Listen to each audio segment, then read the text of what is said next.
Now let me start off by thanking Thomas Abira, the sponsor of today's episode. Shout out to you, Thomas.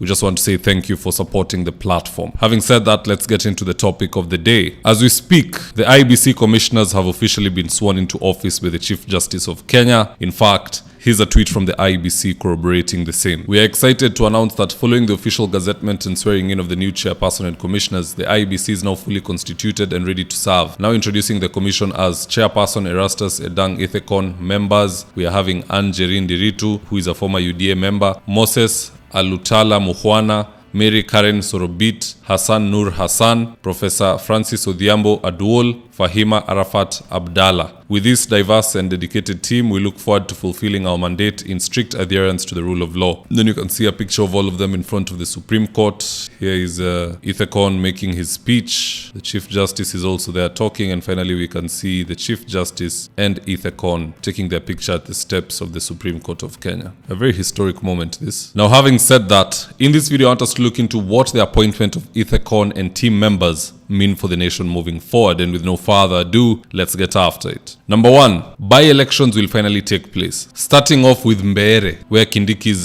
close ally Roku comes from. Roku resigned from his post as MP to become CS of Public Service. On top of that, we also have Kasipul, where area MP Ongondo Were was murdered by some goons. Beyond that, there is Banisa, Magarini, Ugunja, Malava, and the Baringo Senate seat. Hii yote itatoa wanaume jasho, and it's going to happen this year. I believe it takes around 3 months in preparations. Now that the commission is there, I'm expecting we should be having these elections in October, thereabout. In between now and October, itakuwa tu ni campaign.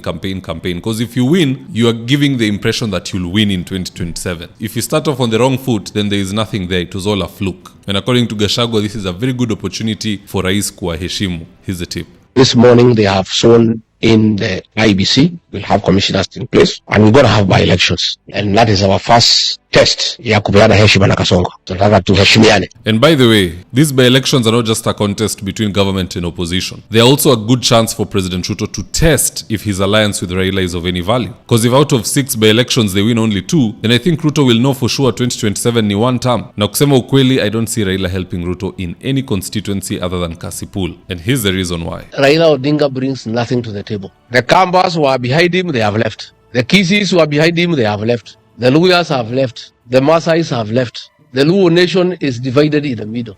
Even if they are together, we'll beat them 70+1. If Raila decides to run, Ruto will be number 4 in the election. Uzuri Oktoba si mbali, tutajua mbivu na mbichi katika huu uwanja wa siasa. Number 2, the assumption of office by Ithekon and team means that the process of recalling leaders can finally begin. I've even seen people talking about recalling rogue leaders like Esther Passaris. In fact, here's a few tweets that corroborate the same, and I quote. Mary Karanja said, haraka upesi, kimbize kama baiskeli imeibiwa. Nobody said Passaris is the most useless individual in Kenyan politics besides Mudavadi. Assis Araplimo said, we are actively collecting signatures to recall our women rep. Sign the petition here. Hata ameunda link and it is available. Insecurity Kenya said, IBC is in place. It's time to impeach Esther Passaris. Na ameka charges zake pale that he wants her recalled because of 4 points. Point number 1, she sponsored the bill that attacked your right to protest. She never consulted Nairobians before drafting it. She pushed for more police power, not people power. She stayed silent as Kenyans died protesting. So there'll be a lot of recalls taking place. But the sad thing here is that when leaders are under threat of being recalled, the winners are never citizens. It's always a judge and a kurutu lawyer somewhere. Because in some cases, you have to pay a judge through a lawyer in order to get the needed conservatory orders to not only stay in office, but to thwart the recall efforts. Nonetheless, just expect the recall attempts to happen. It's just the natural order of this country. Number 3, the assumption of office by Ithekon and team technically means that voter registration can finally begin. But you know what that also means? Ghost voter registrations can finally also begin. So people need to be very careful. This voter registry needs to be under scrutiny 24/7. In fact, it should be a public thing that is available on portals. Hii si kitu ati lazima uende huko kwa registrar of political parties ndo uonyeshwe ndo ujue hivi ni. No,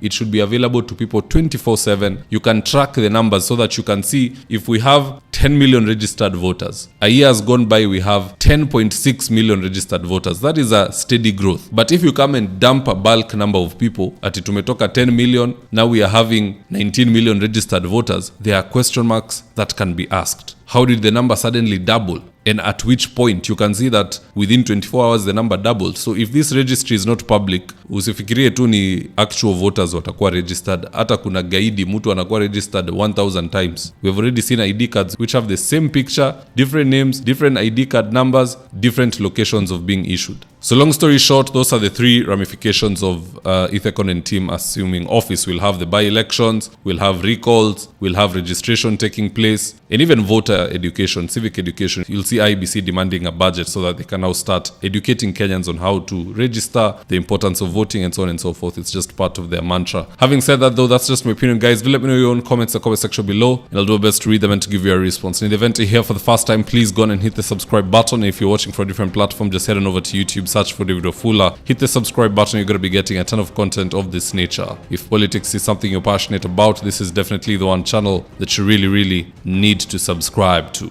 Alright guys, adios.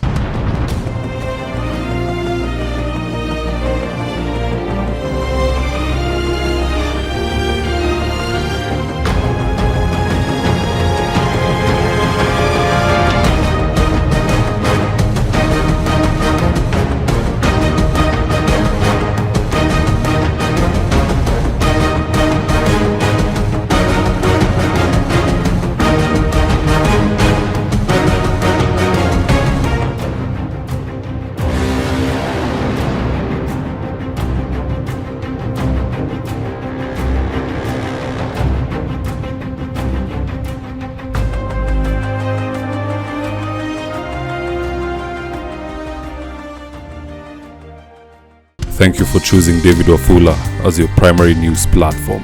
We put countless hours in research, recording, and editing. By showing up each and every day to watch our videos, you encourage us to generate more videos for the viewers.